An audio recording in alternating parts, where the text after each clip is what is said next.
Hello students, आज के इस वीडियो में हम बात करने वाले हैं अगध तंत्र के चैप्टर अगध योग की, जिसमें हम 7 अगध के फॉर्मुलेशंस पढ़ेंगे।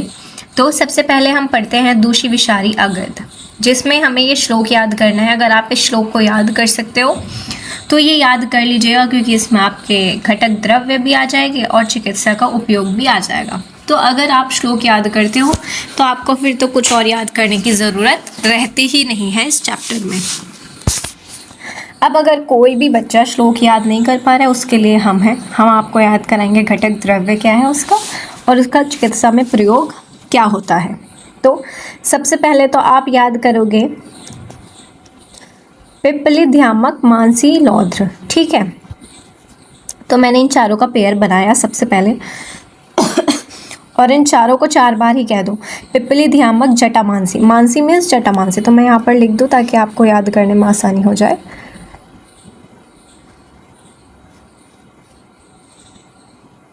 पिप्पली, ध्यामक, जटा, मानसी है ये। ठीक है, इसका एक पर्याय होता है भूत जटा।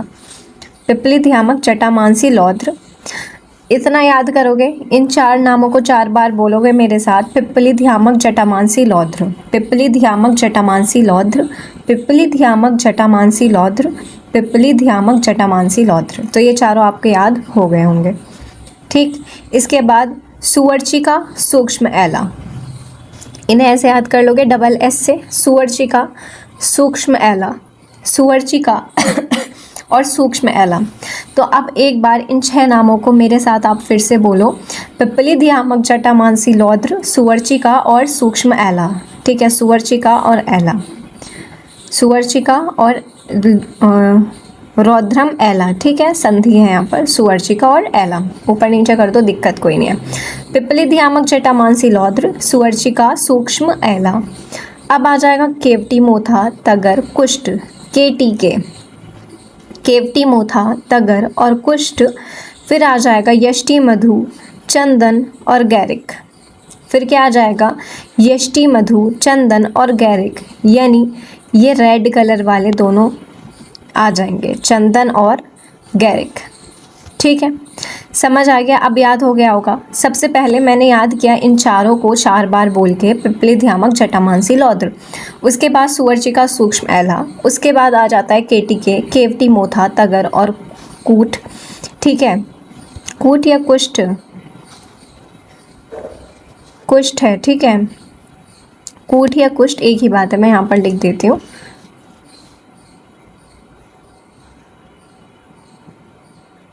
कुष्ठ। ठीक है, कुष्ठ हो गया। और मुलेठी, चंदन, गैरिक, याद हो जाएगा। अब याद करते हैं इसका चिकित्सा में उपयोग किस किस चीज़ में किया जाता है। तो श्लोक में भी देख लो एक बार कि श्लोक में क्या कह रहे हैं। पिप्पली, ध्यामक, मानसी यानी जटा मानसी, रौद्र मतलब लौध्र, एला, सुवर्चिका, कुटन्नतम, कुष्ठम, यष्टि, चंदन, गैरिकम, ये सारे घटक द्रव्य हो गए। इसके बाद ये यूज़ किस में होता है? दूषित विष में। ठीक है, तो दूषित विष में, अतिसार में, अरुचि में, पिपासा में, मूर्छा, वमन, मोह और दूष्य उदर। मोस्ट इम्पॉर्टेंट जो याद करने योग्य है वो है दूषित विष में इसे यूज़ किया जाता है। नेक्स्ट अब हम बात करते हैं बिल्वादि अगध की, जिसका श्लोक है बिल्वस्य मूलम, सुरसस्य पुष्पम, फलम करंजस्य नतम, सुरावहम। अगर आपसे श्लोक याद होता है तो श्लोक ही याद कीजिएगा। फल त्रिकम, व्योश निशा द्वय, च वत्स अस्य मूत्रेण सुसूक्ष्म पिष्टम। ये क्या कह रहे हैं? अब आप इसे देखिएगा। सबसे पहले तो ये कह रहे हैं कि बिल्व, सुरस यानी तुलसी, तुलसी देखो बिल्व की मूल, सुरस का पुष्प, फल करंज का, नतम और सुरावहम, और फल त्रिकम यानी त्रिफला, व्योश मतलब हरिद्रा यानी व्योश मतलब त्रिकटु। व्योश क्या होता है? त्रिकटु। निशा मतलब हरिद्रा द्वय यानी हरिद्रा 2 तरह की जो होती है, दारू हरिद्रा और हरिद्रा। वत्सस्य यानी बकरा के मूत्र में सुसूक्ष्म पीस कर पिष्टी बनाते हैं। देखिएगा, बिल्व मूल, तुलसी, करंज, तगर, देवदारू, हरित के भित की आमलकी, शुंठी, पिपली, मरीच, हरिद्रा, दारू हरिद्रा। अगर आपसे ये याद नहीं हो रहा है, इसकी भी आपको चाहिए ट्रिक, तो ट्रिक हमारी है अब मैं आपको बताती हूँ कि वो ट्रिक क्या है। BASTA, बास्टा के समोसे कैसे हैं? HD है, SPM है और ऐसे लिख लो फिर। HD है कौन, त्रिफला और त्रिकटु। ठीक है, अब देखो मैंने लिखा क्या है। बास्टा के समोसे, कोई बास्टा, बस्ती, जो भी आप कहना चाहो इसे याद कर लो, के समोसे कैसे हैं? HD वाले हैं, त्रिफला त्रिकटु उसमें पड़ा होता है। B से बास्टा, B से बिलवादी अगद आप याद करोगे। ठीक है, समझ आ रहा है कि मैंने क्या लिखा है। B से बिलवादी अगद है तो B से आपकी ट्रिक याद हो जाएगी। बास्टा के समोसे HD वाले हैं जिसमें त्रिफला और त्रिकटु पड़ा होता है। अब इन्हें याद कैसे करेंगे? B से आ जाएगा बिल्व, B से क्या आ जाएगा? बिल्व। S से क्या आ जाएगा? सुरस। T से क्या आ जाएगा? तगर। K से आ जाएगा करंज। S से आ जाएगा सुरावहम। HD से आ जाएगा हरिद्रा और दारू हरिद्रा। त्रिफला से आ जाएगा हरितकी विभितकी आमलकी। त्रिकटु से आ जाएगा शुंठी पिपली और मरीच। तो ये सारे नाम आपके कवर हो गए हैं। अगर आप इसका श्लोक याद कर सकते हो तो एडवाइस तो मैं यही आपको दूंगी कि श्लोक याद कर लो। ठीक है, कि ये इजी श्लोक है। एक तो ये वाला पिपली ध्यामक जटामांसी लौद्र वाला इजी है, ये वाला इजी है। मैं आपको अपनी पर्सनल बात बताऊं तो मैंने श्लोक याद किया था, तो आप भी श्लोक याद कर सकते हो, इतना कोई भारी ये वाली बात नहीं है। अब याद करने के लिए मैं आपको बताऊं तो ये वाले नाम आपने बास्टा के समोसे HD त्रिफला कटु में है, ये वाला याद कर लिया तो इसे ही तो इसमें लिखना है। तो बिल्वस्य मूलम, S से सुरस्य पुष्पम, TA से करंज से तगर होता है नतम। ठीक है, फिर सुरावहम, K से करंज आ गया, समोसा से सुरावहम। HD से आ जाएगा क्या, पहले बस इसमें थोड़ा आगे पीछे हो गया, फल त्रिकम। व्योश यानी कि त्रिकटु आ गया। निषद्वय मतलब HD आ गया। वत्सस्य यानी कि बकरे के मूत्र के साथ।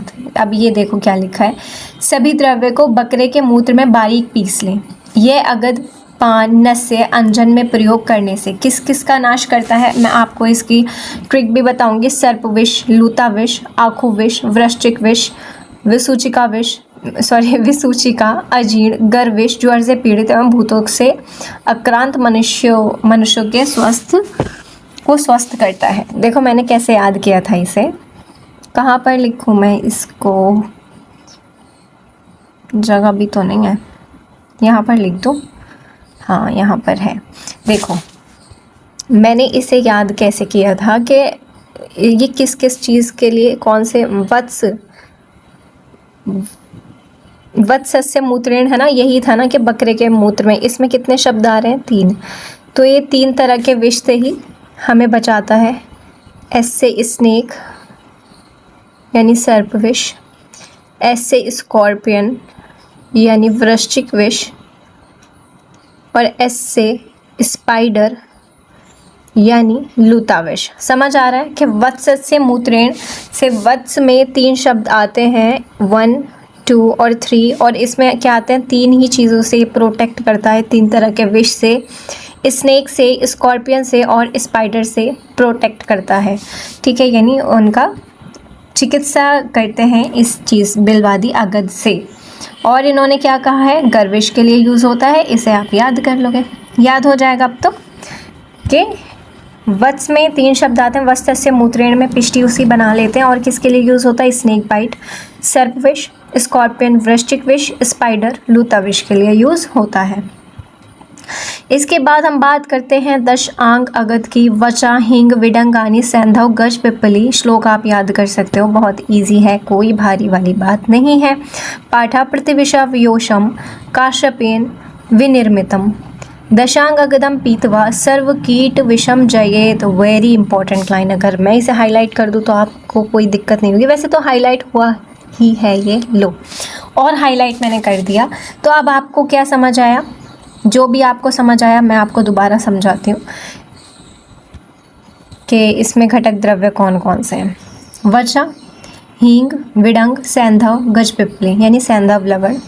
पाठा प्रतिविषय यानी अतिविषा, वियोश का मतलब हरिद्रा, काश्यपीन यानी काश्यप ने बताया है, और दशांग अगध का जो पान करता है उसमें क्या होता है, सर्वकीट जयेत यानी सर्वकीट विष पे उसे विजय प्राप्त होती है।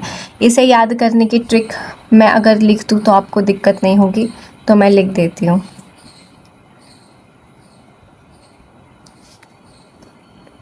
वही, ठीक है, वही विष, वही विष गपा, वही विष गपा गए अतिथि, अतिथि। अब हम इसे डिकोड करते हैं कि वही विष गपा गए अतिथि का मतलब क्या है। तो व से आ जाएगा वचा, ही से आ जाएगा हींग, वही। विष में वी आई से आ जाएगा विडंग, एस एच से आ जाएगा सैंधव लवण। गपा में जी ए से आ जाएगा गजपिपली, पी ए से आ जाएगा पाठा। गए का कोई मतलब नहीं है, मैं इसे काट देती हूँ कि गए को बस हमने सेंटेंस पूरा करने के लिए ही लिखा है, बाकी इसका कोई मतलब नहीं है। वही विष गपा गए, अब कौन गपा गए, अतिथि। अति से आ जाएगा आपका अतिविषा, थी से आ जाएगा थ्री, और थ्री क्या है, वो थ्री तिरिकटु है। ठीक है, समझ आ गया मेरे प्यारे बच्चों। दशांग अगध में 10 नाम हैं और उसे याद करेंगे हम। वही विष गपा गए अतिथि, ऐसा याद कर सकते हो कि 10 लोग आए थे अतिथि बन के और वो वही विष गपा गए। तो वी ए से आ जाएगा वचा, एच आई से आ जाएगा हींग, वी आई से आ जाएगा विडंग, एस एच से आ जाएगा सैंधव, वही विष, जी ए पी ए गपा, गज पिपली पाठा। गए से कुछ नहीं है, गए तो गया, ठीक है। अति विषा, थी से आ जाएगा थ्री, शुंठी पिपली और मरीच यानी त्रिकटु आ जाता है।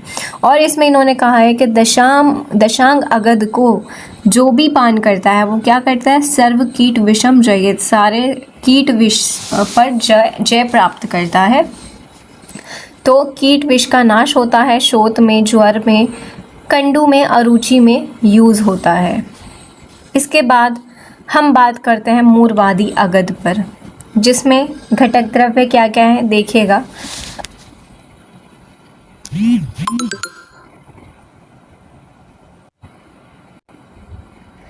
अब इसके घटक द्रव्य कैसे याद करेंगे, तो सबसे पहले आता है मोरवा, गिलोय, तगर, पिपली, पटोल, चव्य, चित्रक, मुस्ता और वायबिडंग। इसे याद करने के लिए मैं अपना एग्जाम्पल देके आपको बताती हूँ कि मेरे रेफरेंस से आप इसे याद करोगे या अपने रेफरेंस से भी याद कर सकते हो। तो मैं, मूरवा से याद आएगा मैं, तो मैं से आ जाएगा मद, त्रिमद आ जाएगा इसमें, चित्रक, मुस्ता और वायबिडंग। तो ये वाला खेल तो ख़त्म हो गया। मैं से मुझे याद आया मद, वो कौन सा मद है, त्रिमद है। तो चित्रक, मुस्ता और विडंग, ये सारे मैंने मिश्रक गण आपको द्रव्य गुण के वीडियो में आपको बताया है, आप जाकर मिश्रक गण वाली वीडियो को आप चेक कर सकते हो, ठीक है। अब ये वाली बात तो ख़त्म हो गई है। इसके बाद मैं, ठीक है, मैं यानी मूरवा आ जाएगा।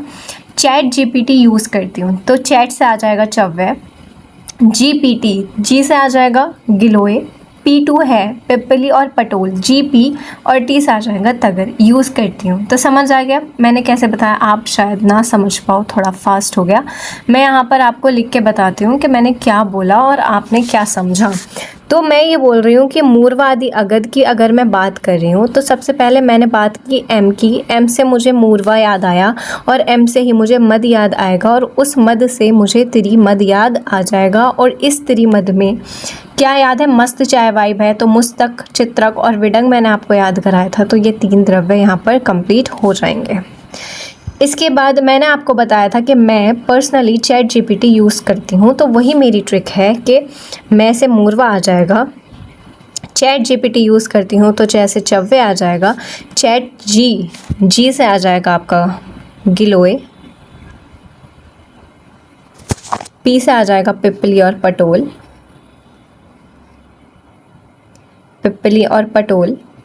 और और टी से आ जाएगा आपका तगर। तो इस तरह से ये आपका पूरा हो जाएगा। ठीक है, आपको समझ आ गया होगा अब तो कि मैं क्या बोलना चाह रही थी। तो मूर्वा से याद करेंगे सबसे पहले तो मद। मद से याद मुझे आ जाएगा त्रिमद। और उसके बाद मैं चैट जीपीटी यूज़ करती हूँ। चैट से आ जाएगा चव्य, जी से आ जाएगा गिलोय, डबल पी से आ जाएगा पिपली और पटोल, और टी से आ जाएगा तगर। तो ये आपका पूरा हो जाएगा। इसके बाद इसमें इसका चिकित्सा किस चीज़ में यूज़ इसे किया जाता है, तो सभी द्रव्य को उष्ण जल और कांजी के साथ या बिजोरा के रस के साथ, केवल कांजी के साथ पीने से गर्विष का नाश होता है। किसका नाश होता है? गर्विष का नाश होता है। बस इतना याद कर लेना कि किसका नाश होता है बच्चों, गर्विष का नाश होता है। अब याद करते हैं पंचशीरी शगद। इम्पॉर्टेंट है क्योंकि एग्जाम में आया हुआ है। तो इसमें क्या क्या यूज़ होते हैं? शीरीष, फल, मूल, त्वक, पुष्प और पत्र यूज़ होते हैं। ठीक है, क्या यूज़ होता है? शीरीष का फल, मूल, छाल यानी त्वक, फूल और पत्ती, पत्र यूज़ होते हैं। और शीरीष का पंचांग क्या होता है? मूल, फूल, पत्र, बीज और त्वक। और इसके साथ इन्होंने बोला है कि सौंठ, पिपली, मरीच लेते हैं और उसे सैंधव लवण और शहद के साथ यानी मधु के साथ उसका सेवन किया जाता है।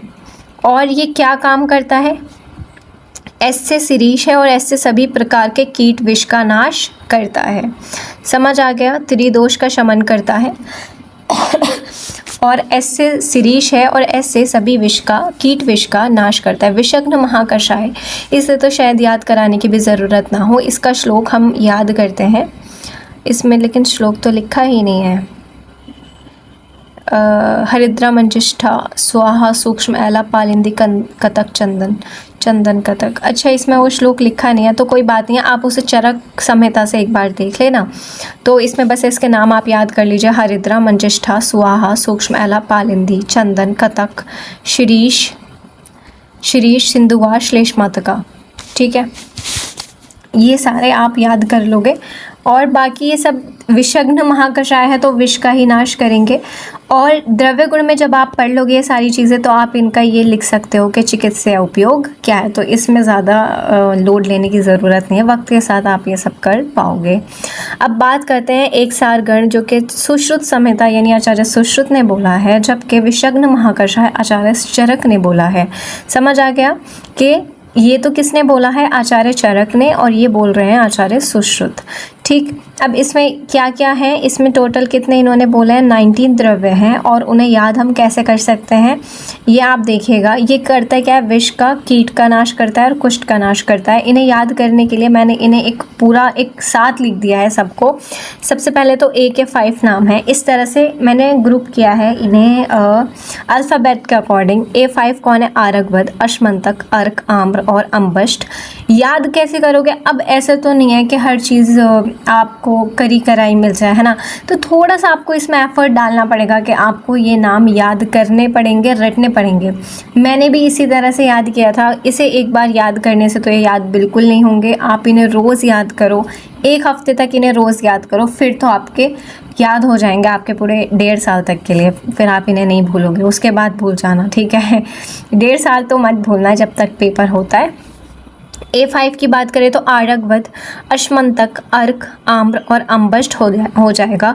B2 की बात करें तो बाकुची और भूमि हो जाएगा। C से चोरक हो जाएगा। ABC के बाद हम बात करते हैं NP, निर्गुंडी और पुनर्नवा। V2 से आएगा वारुण और विडंग। K3 से आएगा कुष्ठ, कटबी और कुर्बक। S4 से आएगा श्यामा, शीरीष, सर्पगंधा और सप्तला। तो ये था आज का पूरा चैप्टर अगध वाला, जिसमें से क्वेश्चन क्या आता है? क्वेश्चन जैसे लास्ट ईयर क्या आया था क्वेश्चन, आपको पता है कि पंचशीरीष अगध आया था। और पंचशीरीष में उसके क्या पूछता है? घटक द्रव्य और उसका जो यूज़ है चिकित्सा क्या होता है। बस इतना ही तो पूछेगा, ये आप सब लिख दोगे। पंचशीरीष में उसके 5 अंग जो होते हैं वो यूज़ होते हैं, और इसके त्रिकटु के साथ शहद और सैंधव लवण के साथ उसे हम खा लेते हैं, जो कि कीट रोग का, कीट विष का नाश करता है। तो इस तरह से आप आंसर लिख के आ सकते हो। शॉर्ट में आपको ये 2 मिल जाएंगे या 3 अगध आपको मिल जाएंगे। मेरे पेपर में 2 अगध आए थे शॉर्ट क्वेश्चन में, तो शॉर्ट में ही वैसे तो ये क्वेश्चन बनेगा। तो उम्मीद है आपको ये समझ आया होगा। अगर आपको इसके नोट्स चाहिए तो हमारे टेलीग्राम चैनल से आप इसे डाउनलोड कर सकते हो। वीडियो को लाइक कीजिए, चैनल को सब्सक्राइब कीजिए और शेयर कीजिए वीडियो को, ताकि और बच्चों को भी बेनिफिट इसका मिल सके, वो भी ईजिली इन सारी चीज़ों को याद कर सके। देखो बच्चों, कुछ चैप्टर्स ऐसे होते हैं जिन्हें आप एज इट इज़ याद करते हो और एज इट इज़ लिख के आते हो, तो वो आपको बहुत अच्छे मार्क्स उस पर मिलते हैं, क्योंकि इसमें काटने लायक कुछ है ही नहीं कि आपने घटक द्रव्य लिख दिया, उसका यूज़ लिख दिया और आप अगर श्लोक याद करते हो तो फिर तो एग्जामिनर मजबूर है आपके आगे, ठीक है, क्योंकि आपने श्लोक लिखा है और श्लोक को फिर आपने हिंदी में उसके घटक द्रव्य और उसका यूज़ लिखा है, तो फिर तो मार्क्स काटने का कोई मतलब बनता ही नहीं है। तो जैसे अभी मैंने वीडियो डाली थी मिश्रक गण की, और जैसे अब ये वीडियो अपलोड हो जाएगी अगध योग की, तो ये ऐसे हैं कि इसमें मार्क्स काटने का मतलब ही नहीं बनता। तो आप इन चैप्टर्स को कोशिश कीजिएगा बिल्कुल रट्टा लगा कर ही जाएं, एकदम बिल्कुल कि क्वेश्चन आए तो आप लिख के ही आए, छोड़ने का कोई मतलब नहीं है, गलत करने का मतलब नहीं है, भूलने का भी कोई मतलब मैं आपसे ये उम्मीद नहीं करती कि आप एग्ज़ाम में जाके किसी भी एक घटक द्रव्य को भूल जाओ। 10 है दशांक अगध में, तो 10 ही लिख के आने हैं, ठीक है। तो ये सारी चीज़ें आप एकदम पक्का कर लीजिएगा। मिश्रक गण है, क्वेश्चन तो आना ही है उससे, और अगध का योग है, क्वेश्चन इससे आना ही है। कॉन्टैक्ट डर्मेटाइटिस है, छोटा सा चैप्टर है, क्वेश्चन उससे आएगा। तो ये इतने मार्क्स गेनिंग चैप्टर्स होते हैं कि क्वेश्चन इनसे आएगा, और इतना भारी बिल्कुल तो ये है नहीं। मैंने इतना इजी फॉर्मेट में आपको कॉन्टैक्ट डर्मेटाइटिस बताया है, मिश्रक गण बताया है, अगध योग इतना ईजी तरीके से आपको बता दिया है, बस आपको अब याद करना है। और आप अगर चाहो तो जो मैं आपको नोट्स प्रोवाइड करती हूँ, अगर आपको वो नोट्स पसंद आते हैं और आपको लगता है कि हाँ आप इन नोट्स से पढ़ सकते हो, तो उन्हें आप फ़ोटोकॉपी करा के रख लीजिएगा। या फिर अगर आपको लगता है कि आपके पास अभी टाइम है, आपने अभी सेकेंड ईयर में कदम रखा है, तो आप क्या कर सकते हो, अपनी कॉपी में उसे as it is write down कर सकते हो। लेकिन आपके पास टाइम कम है, या फिर आपको लगता है कोई बात नहीं है मैं उसका फ़ोटोकॉपी निकलवा लूँ, तो आप उसका फ़ोटोकॉपी निकलवा कर उससे ज़रूर पढ़ा कीजिए, ठीक है। नोट्स बहुत ज़्यादा अच्छे हैं, आप इन पर पूरा भरोसा कर सकते हो, क्योंकि पर्सनली मैंने खुद इनसे पढ़ा है। जो नोट्स मैं आपको देती हूँ वो मेरे ही पढ़े हुए हैं, मैं भी आप ही की तरह एक स्टूडेंट हूँ, आपको पढ़ाती हूँ, क्योंकि जो चीज़ मुझे लगता है कि मेरे लिए जिसने फ़ायदा किया है, तो शायद मैं आपका फ़ायदा अपनी तरफ से कर सकूँ। बस यही मेरी एक विश है कि मैं जिस तरह पढ़ती हूँ इजी तरीके से मैं बच्चों को भी वो सारी चीज़ें याद करा सकूँ, कि उन्हें भी डर ना लगे कि आयुर्वेद भारी है, समझ नहीं आता है। तो मेरी कोशिश ये रहती है कि हर टॉपिक को इतना इजी तरीके से मैं आपको समझाऊँ कि आपको डर ना लगे। आज के लिए इतना ही। Thank you so much.